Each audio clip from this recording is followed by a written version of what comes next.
And I'm not trying to be arrogant, brothers and sisters. No, I'm not trying to be arrogant, but you see even when I'm in an empty room with my pride, the room is still full to capacity. You see, I'm a voice in this country. And yes, I deserve to be heard. I'm a black man. A black man. Do you remember I helped build this country? And for a while, the only place that allowed me to sit was in the rear of a room or on the back of a bus. I'm a black man. A black man. And every time you stop in traffic, like, you know what? You should think about me. Well, yes, my skin is dark. It is as dark as the berries that when out in the fields now that my great-grandparents once picked cotton. My hands are rough. My hands are rough, but didn't I tell you earlier that I built this country? I'm a black man. A black man, and I'm angry. I'm so angry that I'm going out to do something good. No, I'm not afraid. I fear absolutely no one but the previous, so get out of my way. Yes, get out of my way if you're not going forward. You say, I ain't got time to be tired. My daughter needs a father, my son needs a role model, and my wife needs a man. Didn't I tell you to get on my way if you're not going forward? There's so many brothers in my head because maybe they're hooked on drugs and there's homeless people that need to be shown just a little bit of love. You better get on my way if you're not going forward so that I can make the difference. You say, I'm a man. I'm the man, and thank God I'm a black man.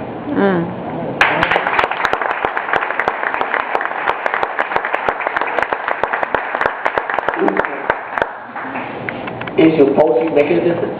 As a black man, does your poetry make a difference? Or is it just words making money?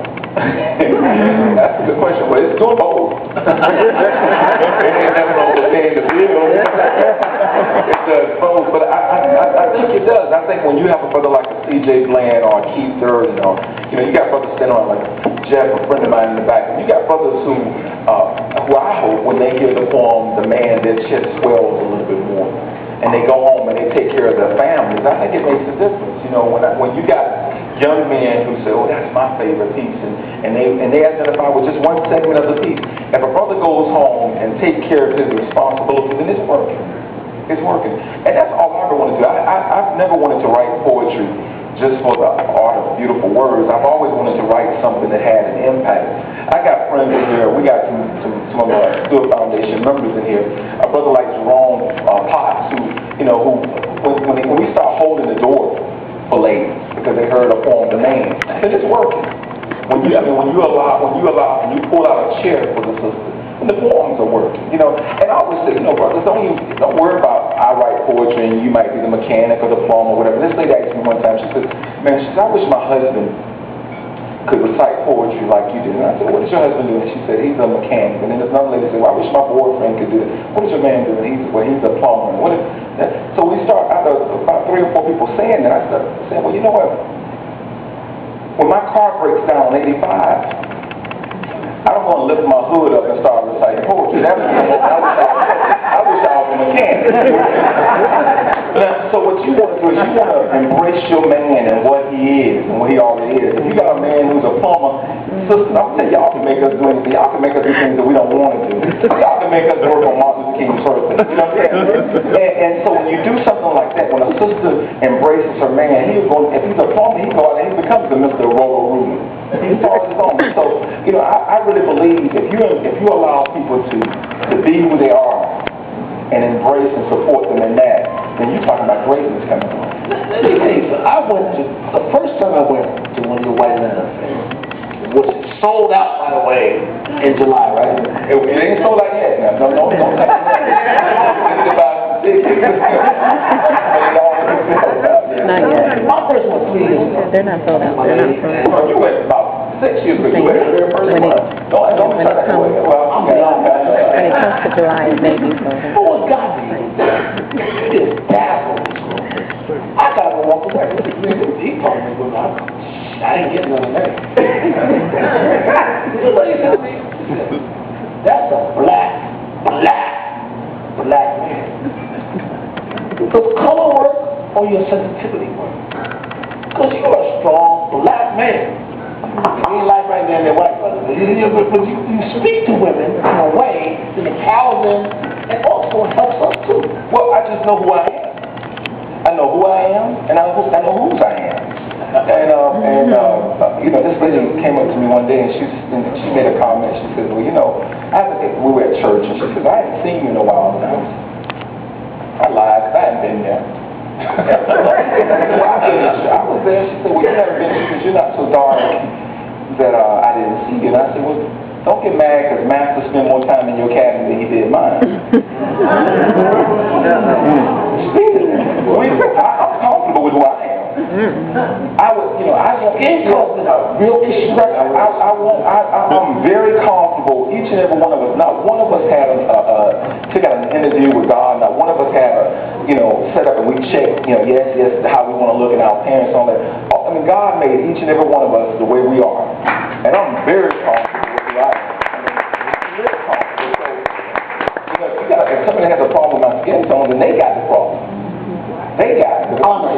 Have you ever had a problem with your skin tone? When I was growing up, yeah, because kids, when you grow up, you have that little issue where somebody's got big ears or somebody's got a nose, and we're developing, and that was that. But I think when I settled in, it's kind of like building a house or laying cement. When the cement settled, I was very good. One time I would give my skin tone away for about 2 nipples. Now you can't. There's not enough money to buy me out and the skin tone that God has put me in. And so, but I'm representing people. I'm representing you, Kim. I'm representing, all these brothers in here, Kim, bro. I'm representing brothers all around, and trying to do the right thing. You know what? I can tell you this. I've made mistakes. Are you speaking to women about black men, or are you seducing women with your program?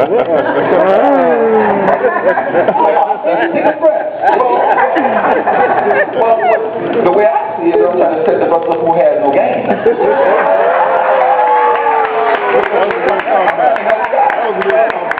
Thank you. So, all of us need a little help.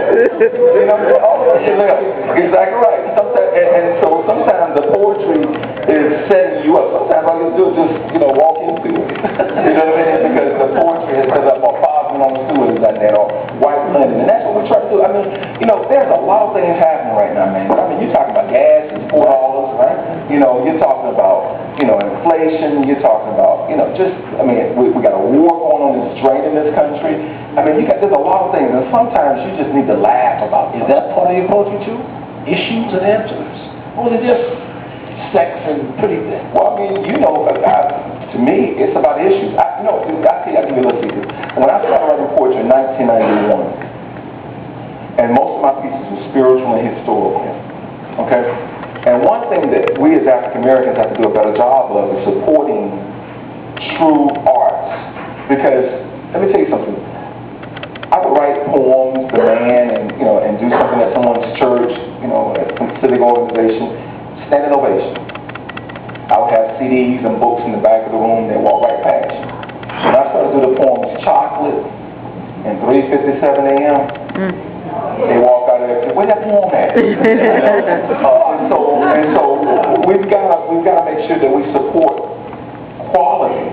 A lot of artists, you got a lot of good artists out here, musicians, people like Kim and all these other who put out good wholesome music. And then what we do is we love the music and burn the CD, and give it away.